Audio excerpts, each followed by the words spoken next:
Salut tout le monde. Avant de commencer sur la partie login, on va voir déjà les règles de sécurité par rapport à ce qu'on a enregistré déjà en base de données concernant l'utilisateur. Avant ça, je voudrais quand même faire une précision sur le site tutocode.fr dans la partie correspond, si j'y vais, sur la partie qui correspond au projet. Donc c'était création d'un clone de Slack. Vous verrez qu'il y aura des informations en dessous de la vidéo concernant des précisions, des rajouts, etc. Vu que en fait j'ai développé cette application sous forme de prototype, moi j'ai pas tout fait. Le but c'était plus de tester les notifications, etc. Donc tout ce qui est partie inscription, connexion et tout ça, je suis allé assez vite dessus sans me soucier forcément de la sécurité, etc. à fond. Donc c'est pour ça que j'essaierai de rajouter des informations sur ce point dans dans la description de la vidéo sur le site. Donc n'hésitez pas à aller voir à chaque fois s'il y a quelque chose en plus. Et peut-être à la fin de la série, je reviendrai sur certains trucs, comment améliorer, etc. Certaines choses. Donc voilà, là on va commencer par faire les règles de sécurité. Alors, concernant les règles de sécurité, on va voir pour la dernière fois on avait enregistré donc les utilisateurs qui s'inscrivaient dans cette table, enfin dans ce chemin là, au niveau users avec l'ID d'utilisateur, l'avatar et le name. Donc on va voir comment sécuriser tout ça parce que là actuellement de n'importe quel utilisateur qui est authentifié peut réécrire en fait les informations de l'utilisateur dont l'idée est égale à ça. Donc là ça c'est pas ce qu'on veut. Donc on va virer toutes les règles déjà écrites et on va s'occuper donc de la table users. Ensuite donc pour ce qui concerne on aura donc ensuite l'UID et .write. Déjà on va faire .read plutôt. Donc là tout le monde pourra lire, donc autre différent de nul, enfin tout le monde, tous les utilisateurs authentifiés pourront lire à ce niveau.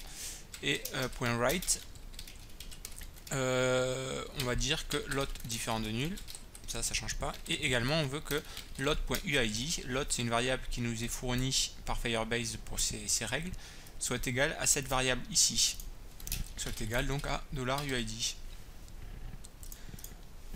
Pour ce qui est de la validation, on veut, donc c'est .validate, on veut que new data qui correspond aux données qu'on veut enregistrer, .asChildren, qui prendra un tableau, et on veut qui est forcément le nom et l'avatar. Ok. Ensuite, on va faire quelques règles de validation pour le name. Donc name, je vais y arriver. C'est .validate. On va lui dire seulement qu'on veut que newData.val .len supérieur à 0, donc que la chaîne de caractères ne soit pas vide, enfin qu'on ait quelque chose. Et ensuite on va faire pareil pour avatar, quitte à faire, vu qu'on est là. On ne veut pas que ce soit vide également, donc .validate new data. Donc pour les règles de sécurité, bien sûr, allez voir la documentation. Il y aura plein d'exemples, j'essaierai d'expliquer au fur et à mesure ce que je fais. Vous avez le simulateur également pour tester un peu ce que vous pouvez faire. D'ailleurs, on peut vérifier quand même que ça marche. Donc là, si je viens sur... déjà, si je ne suis pas connecté, ça ne marchera pas. Je vais prendre juste l'ID ici. Donc, et donc en écriture, si je viens sur users, l'UID comme ça, et que je mets donc authentifié, l'ID d'utilisateur est égal à ce qui est là. Là, il me dit que c'est pas bon parce que j'ai pas le name et l'avatar. Donc ok, si là je mets name value et on va mettre avatar,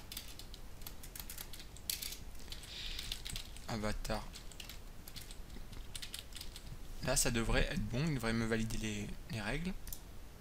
Voilà. Si je change une lettre là au niveau de l'idée de l'utilisateur, théoriquement ça devrait plus être bon. Voilà, il ne m'autorise pas à réécrire puisque l'idée correspond pas à l'idée qui est rentrée ici. Donc voilà pour les règles, on va dire assez sommaires pour concernant la table users. Donc on va commencer à travailler sur la page login, et qui, vous allez le voir, est relativement semblable bien sûr à ce qu'on a fait pour l'inscription. Donc on avait créé notre composant déjà, il n'y avait rien dedans. Donc dans le script déjà on va faire un export default. Comme je disais, j'aime bien donner des noms, donc j'appelle ça login, sachant qu'ici en plus ça sert à rien vu que c'est directement détecté par vieux routeur. Name login, ensuite on aura quoi? On aura des data, donc c'est une fonction qui renvoie un objet, toujours pareil. On aura des methods. Ah, je vais y arriver, voilà, methods. Pour ce qui est du template, on va tout simplement copier ce qu'on avait fait pour... on va copier tout ça. On va tout copier, on enlèvera au fur et à mesure. Voilà, donc c'est ici. Qu'est-ce qu'on enlève? Donc ça je peux laisser. Le name on n'aura pas besoin, on n'aura que l'email et le password, donc ça je peux virer aussi. Le bouton on en aura besoin, sauf que la méthode que ça s'appellera sera login. Isloading c'est bon, ça sera se connecter. Les erreurs on les aura également. Déjà inscrit, non, ce sera pas encore inscrit ici. Pas encore inscrit. Donc là s'inscrire. Donc ça ira sur register. Je crois que c'est pas mal. On a l'email, le password, ok. Il nous faut bien sûr les datas qui sont passées au vmodel. D'ailleurs, je sais pas pourquoi je vais mettre trim ici aussi. D'ailleurs, du coup, ça va être pareil pour register. Donc là, c'est .trim. .trim. C'est pas ici que je fais, c'est ici. C'est sur le vmodel, .trim, voilà. Et d'ailleurs, au passage, on pourrait utiliser aussi required, l'attribut HTML. En général, j'oublie de le mettre pour faire les tests en JS. Et j'oublie également de les rajouter une fois que j'ai fait tous mes tests au niveau JS. Donc voilà. Ça c'est bon, c'est bon. Donc il nous faut les datas, on a password et email. Donc de la même façon, on va email qui sera, on va initialiser à vide, password également à vide. Donc on aura une méthode login, on a dit, syntaxe ES6 hein, pour déclarer la fonction. On aura une variable errors qui sera un tableau vide, isLoading pour le bouton ici comme on avait vu pour afficher le loader lorsque l'on appuie sur le bouton se connecter. Donc voilà, qu'est-ce qu'on fera? On va faire un console log pour commencer de login. Ok, donc on va venir sur la page login et là c'était bon, on va revenir, hop, donc login. Donc il manque un peu de CSS et je vais copier tout ça dans une balise style. Je vais mettre scoped pour que le CSS s'applique seulement sur ce composant et je copie ce que j'avais mis également pour la partie register. Donc ça devrait être mieux.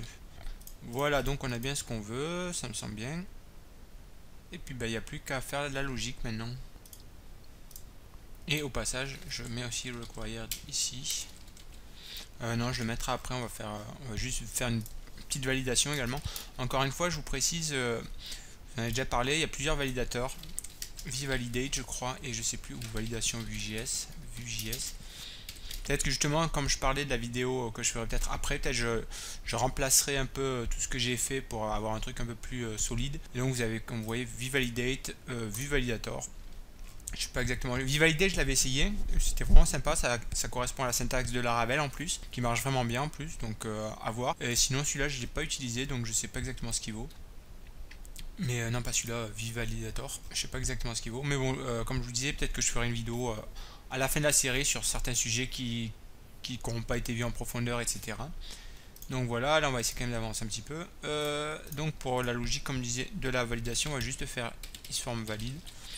Et on va juste se contenter de dire if this.email.length supérieur à 0 et thisPassword.length supérieur à 0. Dans ce cas, tu me retournes true. Autrement, tu me retournes false. Et on met pas les points virgules. D'ailleurs, il me semble qu'il y en a un dans Register qui est resté. J'ai vu ça en montant la vidéo et c'était ici. Voilà, c'est pas bien grave. Je vais virer les consoles log aussi. Et ce sera fait. Ok, donc là on est bon. Donc là pareil, on fera if isFormValid. Et si on met pas le this, il va pas me retrouver la bonne fonction. isFormValid.